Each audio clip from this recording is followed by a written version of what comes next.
बिस्मिल्लाहिर्रहमानिर्रहीम। अस्सलाम वालेकुम। मैं हूँ राना सुहेल। आपको मेरे फेसबुक पेज और यूट्यूब चैनल पर खुशामदीद। आज हम बात करेंगे कि हमारे मुआशरे में बढ़ता हुआ गाली गलौज का रुझान और इस पर रद्द अमल। गाली गलौज क्या है, इससे हम सब बखूबी वाकिफ़ हैं। गाली गुफ्तगू की वो किस्म है जिसमें किसी दूसरे के जज्बात को मजरूह किया जाता है। अंग्रेज़ी ज़ुबान में इसके लिए अब्यूज़ का लफ्ज़ इस्तेमाल किया जाता है। गाली गलोच में लान तान, मुलामती अल्फाज, इंतहा दर्जे गिराने वाले अल्फाज, रिश्ते नातों को बुरा भला कहना जैसे फहश गोई पर मुश्तमिल अल्फाज शामिल होते हैं। गाली गलोच दौरे आज़र की बढ़ती हुई ख़तरनाक बुराई है जिसकी लपेट में न सिर्फ बच्चे, बूढ़े, औरतें सब ही शामिल हैं।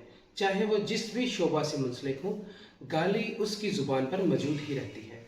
जब घर में, गली मोहल्ले में, चौक चौराहे में, सियासत के ऐवानों में, सरकारी दफातर में, बस स्टॉप, गोया हर जगह जब भी लड़ाई या फिर तकरार सुनने को मिलती है तो इसमें गाली गलौज दोनों तरफ से दी जाती है। ये अपनी अना की तस्कीन के लिए और दूसरे को शदीद तकलीफ पहुंचाने के लिए दी जाती है। कुछ लोगों की गाली गज़ा बन चुकी है जो इसके बगैर नहीं रह सकते। हंसी मजाक में भी वो गाली दे रहे होते हैं। हमारे मुल्क में गालियों के जो लहजे हैं, तमाम मुहज़्ज़ब मुआशरों में ऐसी गालियों का तसव्वुर भी नहीं किया जाता, बल्कि ऐसी गालियाँ उनके लिए हैरान कुन होती हैं कि लड़ाई किसी और की होती है, कसूर किसी और का होता है और गाली किसी और को दी जा रही होती है। गाली गलौज का निशाना हमेशा हमारी माएँ और बहनें बनती हैं जिनकी इज्जत हम सरेआम उतार रहे होते हैं और शर्म भी महसूस नहीं करते। कई बार तो ऐसा भी हुआ है कि गाली से फसाद इतना बड़ा कि बात कत्ल गारत तक पहुंच जाती है। हालांकि देखा जाए तो गाली से किसी का कोई नुकसान भी नहीं होता, बल्कि जो गाली दे उसी के लिए लानत होती है। मुहज़्ज़ब मुआशरा में अगर कोई गलत बात या गलत काम कर दे तो उसको बुरा भला कहा जाता है। वो इस तरह कहा जाता है कि तू बहुत बुरा शख्स है, तू गंद का बोरा है, तुम पागल हो, घटिया हो, तुम गलीज इंसान हो, तुम दोज़ख में जाओ, तुम जहन्नम में जाओ, तुम अपना मुंह बंद रखो, तुम यहाँ से दफा हो जाओ वगैरह।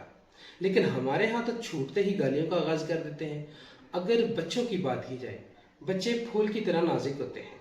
आज जैसी तरबियत हम उन्हें देंगे ये बड़े होकर ऐसे ही बनेंगे और वो भी अपनी औलाद की तरबियत भी ऐसे ही करेंगे। ये सब समझने के बावजूद हम घर में मामूली सी परेशानी पर गाली दे रहे होते हैं। बिजली चली जाए तो बच्चों के सामने गाली दे रहे होते हैं। महंगाई की खबर सुनी तब भी गाली, कहीं कोई चोरी हो जाए तब भी गाली, मोहल्ले में किसी से लड़ाई हो जाए तो गाली। गोया हर वक्त हर मसले पर गाली हमारी ज़ुबान का हिस्सा बनी होती है। हम जो बात करते हैं वो बच्चों के कानों में इनपुट हो रही होती है, फिर उनकी ज़ुबान से वो बातें आउटपुट की सूरत में निकलती हैं। बच्चे गुफ्तगू का बहुत सा हिस्सा माँ बाप, स्कूल के बस ड्राइवर, असातिज़ा, दोस्तों और पड़ोसियों से सीखते हैं। मगर अफसोस की बात है कि हम तालीम याफ्ता होने के बावजूद तरबियत याफ्ता नहीं है। हमें इस बुराई से छुटकारा हासिल करने की कोशिश करनी चाहिए।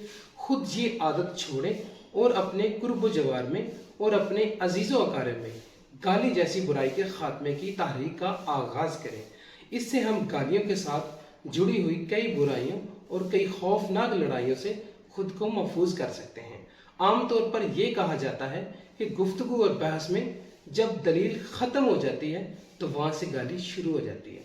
दूसरे लफ्ज़ों में दलील ख़त्म होते ही जहालत शुरू हो जाती है। हालांकि दलील ख़त्म हो जाए तो मद्दे मुकाबिल की बात को तस्लीम कर लेने में कोई अर्ज नहीं होता, या मज़ीद इल्म सीखने के बाद फिर बात हो सकती है। हमारे यहाँ ये भी बहुत बड़ी बुराई है कि हम हर हाल में खुद को सच्चा साबित करना चाहते हैं और अपना ही फ़लसफ़ा सब पर डोंसना चाहते हैं।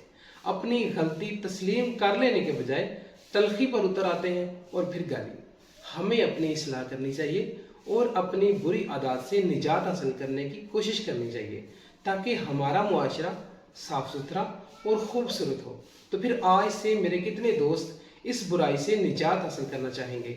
कौन है जो वादा करे कि वो कभी भी किसी भी हाल में किसी को भी ऐसी गाली नहीं देगा जिसका ताल्लुक उस बंदे के घर की ख़वातीन से हो। आज के लिए बस इतना ही।